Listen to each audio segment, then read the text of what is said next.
solution engineer with ATS, and in this video I'm going to show you two things. One, how to include jQuery in standard Salesforce pages, and then secondly, how to do something useful with it.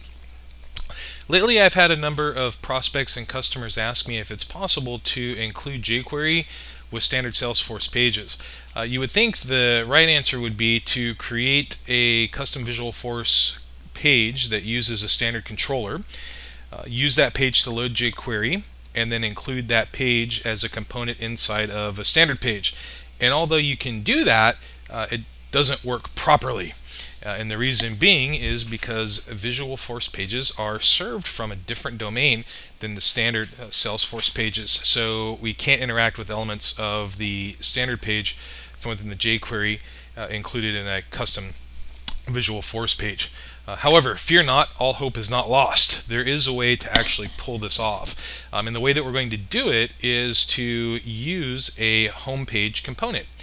So what I've done here is I've gone into homepage components, and I'm going to just create a new homepage component.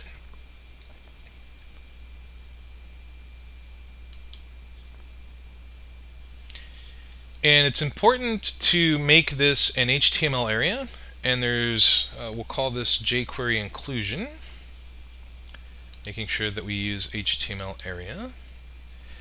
A couple of things to keep in mind here also. One, we want to make this a narrow or left column component.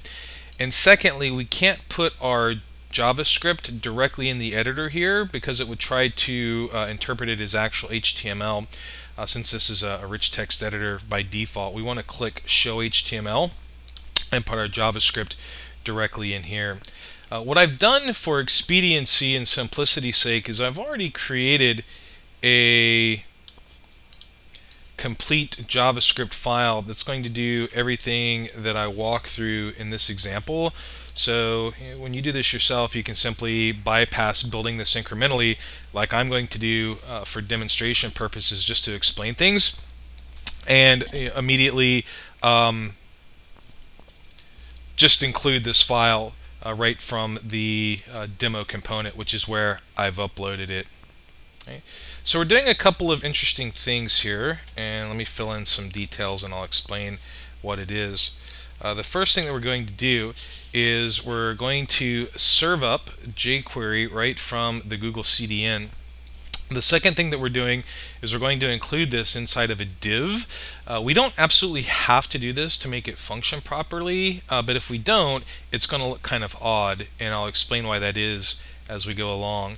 And then thirdly, we're going to bind the jQuery library to a variable. The reason why we're not using the default variable for jQuery is that it's already bound inside of our Salesforce standard pages. So let's save this, and we now have our new component. The next thing that we need to make sure that we do is to actually add the component to our layout. Let me do that really quickly. Alright, so we'll just select my jQuery inclusion,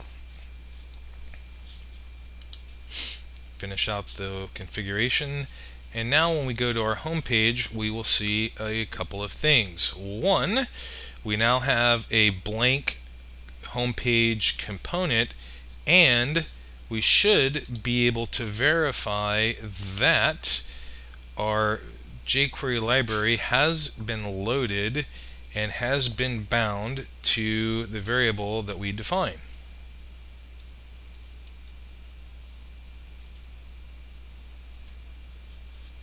Let's see why it hasn't.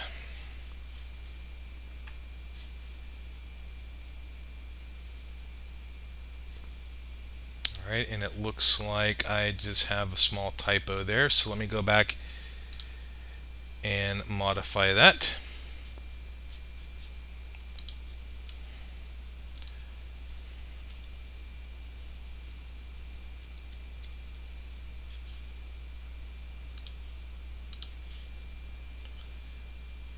Minor typo on my part, it would appear.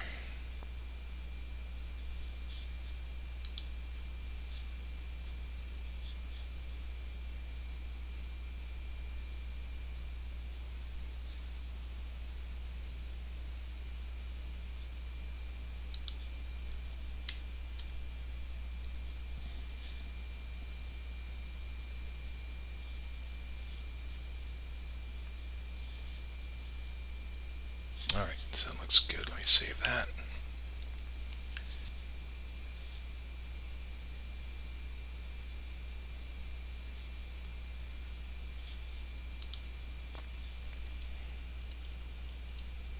Good, and we now see the variable is in fact bound.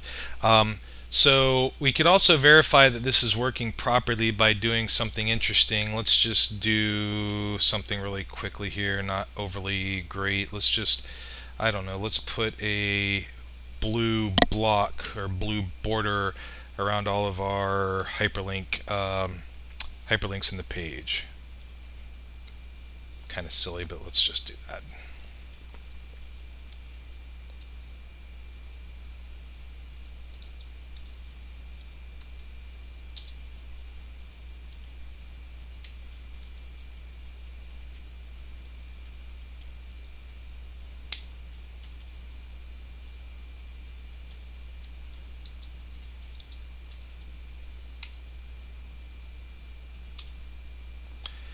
So now we see that jQuery is loaded, and I was able to use the console here to actually do some interesting DOM manipulation. I just put a blue border around all of the hyperlink elements on the page. Great.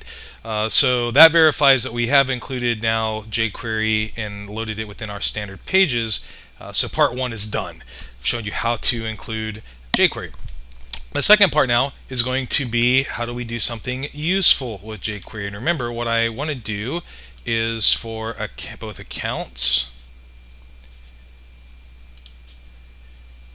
and contacts, I want to disable the ability to post a file or a link to the chatter feeds of those two objects. So again, this is where we're going to use a little bit more jQuery depth to make that happen. So the first thing that we're going to do is basically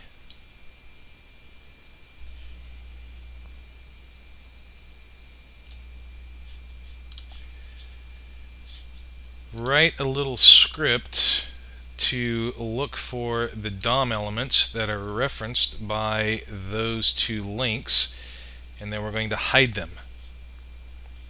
So we're not actually removing that functionality with jQuery, but we are preventing via the UI the ability for users to do that. So let's go in here. Actually, let's just create the rest of this.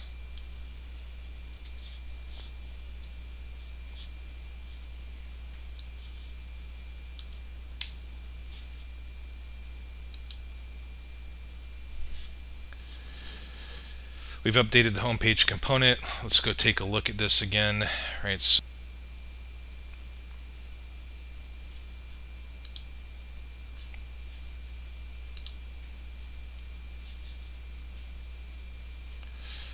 okay, and let's go back to accounts, and let's select the detail view for an account.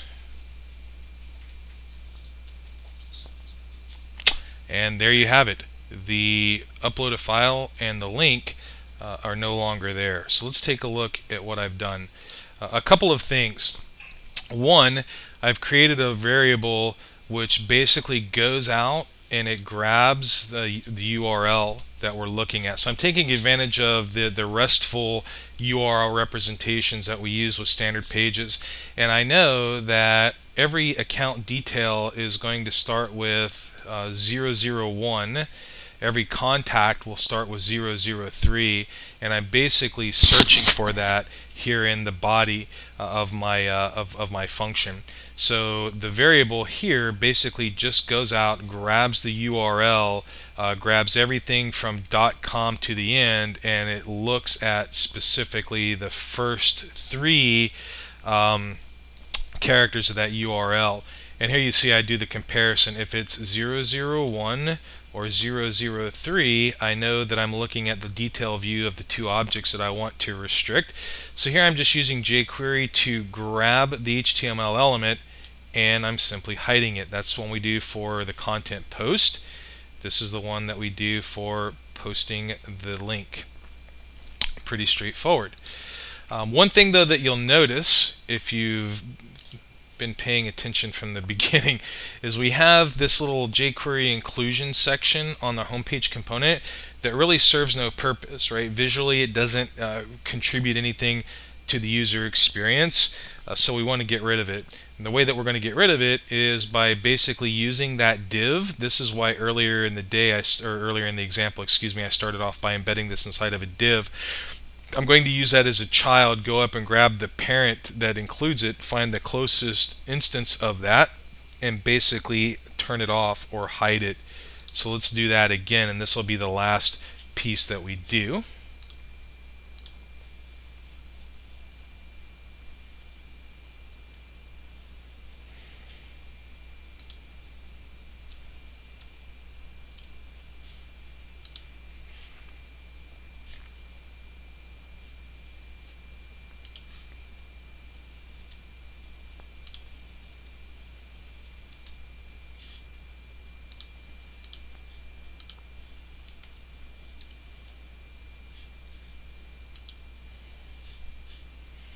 And now when I go back to my home page, we'll just verify that nothing got broke. So the first thing is that unsightly, or rather unnecessary, homepage component is now gone. And we'll make sure, well, it's actually, we know accounts worked. I don't think that broke. Let's just make sure contacts are working. Let's go look at a contact. Yep, and the only thing I can do is post here as well. So one thing that you may want to also keep in mind, if you notice that this is not working for you, it's possible that you need to change your UI settings here. It might be that you don't have homepage components shown on every page. So if we go into basically customize and then user interface, just make sure that you have show sidebar or custom sidebar components on all pages. Otherwise, everything I showed you would only worked from the home page. Also, I have created a demo component to simplify things here. If you want to go out and grab it and simply include it into your page, basically I've included, very simple component, I've just included this complete jQuery script that I wrote here in the example. Just simply create a new home page component, HTML area, copy and paste the contents of that script, and you're good to go. Hopefully you will be intrepid enough to go out and play around with this on your own and figure out a whole new interesting ways of things you can do with custom jQuery. And when you do so, please share. So we've seen now how we can do two things. One, include jQuery with standard Salesforce pages, and then secondly, use the jQuery library to do some interesting and useful things within the user experience. Hope you enjoyed it. Please feel free to share feedback